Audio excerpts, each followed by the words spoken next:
Microbeads, which are tiny pieces of plastic found in a number of hygiene products such as toothpaste and face washes, may be good for your skin, but they're bad news for the environment. Fox UP's Kelsey Nemisto explains. Kelsey.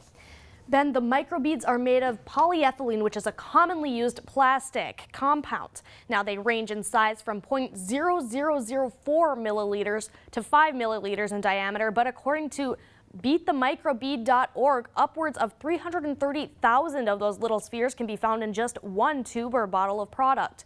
And now those microbeads are ending up in water supply because of their tiny size. What if you could shrink your pores just by washing your face?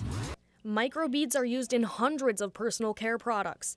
And the American Dental Association and Personal Care Products Council have said microbeads have beneficial exfoliating properties, but they're bad for the environment. As soon as these enter the sink, they go into water treatment, and the water treatment doesn't have the filters to get rid of these or to catch them.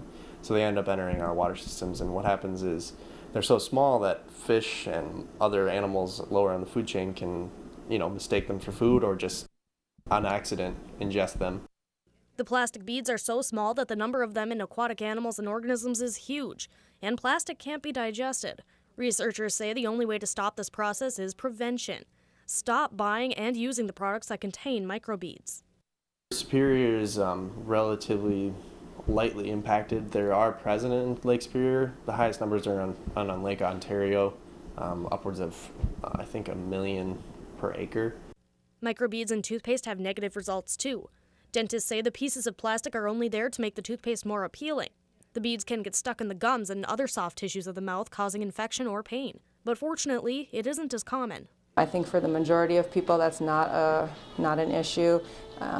Could potentially maybe in someone with a terrible periodontal disease, if it got caught down in an infected area, that it might cause a problem, but I wouldn't anticipate that to be a problem for a big majority of people.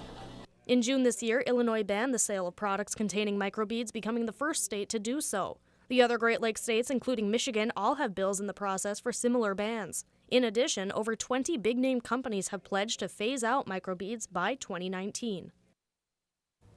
Now, while the processes to ban microbead products statewide take time, the Superior Watershed Partnership has already started to take action. This past April, they successfully coordinated a 15-county collection of products containing microplastics and properly disposed of them. They say there will be another collection in 2015, but a date has not yet been set. Ben? So how does that collection process work? Well, what they do is they let everybody know in the community that they're going to be collecting these products. The community can bring them to designated areas such as churches, community centers, and then the Watershed Partnership will come and pick them up and dispose of them for you. All right, thanks a lot, Kelsey. Thanks, Ben.